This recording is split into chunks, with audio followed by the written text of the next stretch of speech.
लक्षण तो दोनों तरह के दिख रहे हैं, क्योंकि मामला एकदम तत्कालिक है जितने पे चर्चा हो रही। बीमारी का लक्षण तो था ही, लेकिन ये जो न्यायपालिका से टकराहट हुई, किसानों का मुद्दा हुआ और सदन को चलाने की बात है, दोनों तरह की चीज़ें हैं। अब ये आगे आएगा, साफ होगा कि एक उपराष्ट्रपति को बीच कार्यकाल में अपना पद क्यों छोड़ना पड़ा। वैसे जहाँ तक ब्रजेश जी बीमारी और स्वास्थ्य की बात है, तो बीमार तो नीतीश कुमार थे और इस्तीफा धनखड़ का हो गया। अब वहाँ का मामला यहाँ पता नहीं कैसे चला आया। जहाँ ज़रूरत थी वहाँ हुआ नहीं। एक धनखड़ के साथ एक चीज़ जुड़ गई, क्योंकि वो सांसद भी रहे हैं, केंद्रीय मंत्री भी रहे हैं और राज्यपाल थे और उपराष्ट्रपति बने, लेकिन न राज्यपाल का कार्यकाल पूरा हो पाया और न उपराष्ट्रपति का कार्यकाल पूरा हो पाया।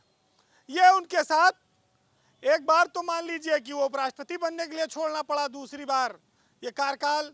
जो आदमी ये कह रहा हो कि हम 2027 में चले जाएंगे, रिटायर हो जाएंगे और हमें कोई एक्सटेंशन की या किसी पद की ज़रूरत नहीं है, 74 साल उनकी उम्र है, तो 2 साल बाद वो तैयारी कर रहे थे, लेकिन उसके पहले उनको इस्तीफा देना पड़ा है।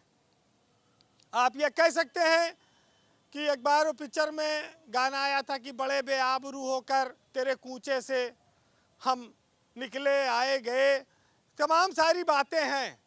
लेकिन जगदीप धनखड़ सियासत में उजले पक्ष के एक नेता के तौर पर जाने जाते रहे हैं। बस वो सतपाल मलिक की तरह नहीं रहे, राज्यपाल तो वो भी रहे, लेकिन सतपाल मलिक थोड़ा विद्रोही स्वभाव के निकल आए। भाजपा से वो भी राज्यपाल थे और इनको भी भाजपा ने बनाया, लेकिन ये चुपचाप चले गए और उन्होंने किसानों के मुद्दे पर, जस्टिस वर्मा के मुद्दे पर बार बार बोला और बार बार कहा कि इस पर कार्रवाई क्यों नहीं कर रहा है सुप्रीम कोर्ट। तो वो इस मामले में बेबाक कहे जाएंगे कि न्याय का जहाँ तकाजा था, सार्वजनिक जीवन में देश के सामने उन्होंने हमेशा अपनी साफ गोई से राय रखी। सदन के चलाने में उन पर पक्षपात का आरोप लगता रहा।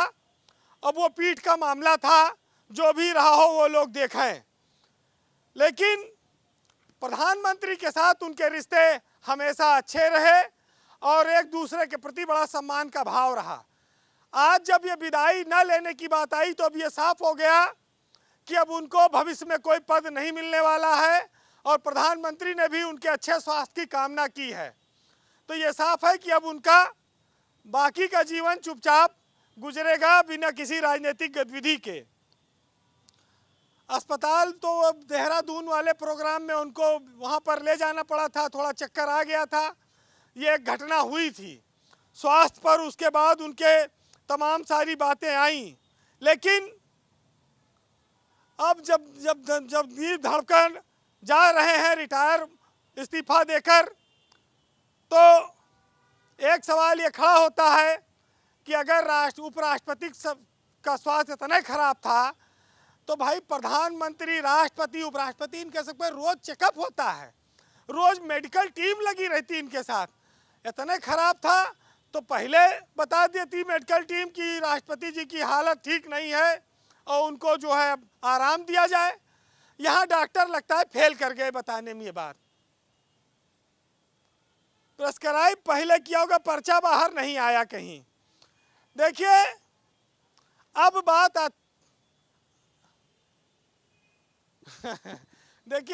आती है कि इस देश में नया उपराष्ट्रपति कौन बनेगा। कुछ लोग कह रहे हैं राजनाथ सिंह बनेंगे, कुछ लोग कह रहे हैं कि नहीं, इस पद पर जो राज्यपाल रहता है वो आता है, तो राज्यपाल के रूप में मनोज सिन्हा का नाम आ रहा है। कुछ लोग उत्तर प्रदेश की राज्यपाल आनंदीबेन पटेल के लिए भी कह रहे हैं कि अगली उपराष्ट्रपति वो बन सकती हैं। अब देखिए पता नहीं क्या सरकार के मन में होगा, क्योंकि 2 साल का समय है और 6 महीने के भीतर उपराष्ट्रपति पद पर चुनाव कराना होगा। ये देश की सरकार का मामला है ब्रजेश जी, वही तय करे। हम लोग तो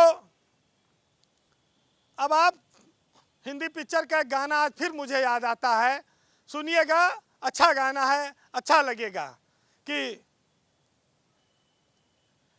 हम छोड़ चले हैं महफिल को, याद आए कभी तो मत रोना, और इस दिल को तसल्ली दे लेना, घबराए कभी तो मत रोना, और जीवन के सफ़र में तन्हाई मुझको तो न जिंदा छोड़ेगी, और मरने की खबर ऐ जाने जिगर मिल जाए कभी तो मत रोना, क्योंकि ज़िंदगी तू कर ले मेरा इस्तीफ़ा कबूल, थक गया हूँ अब मुझे आराम की ज़रूरत है।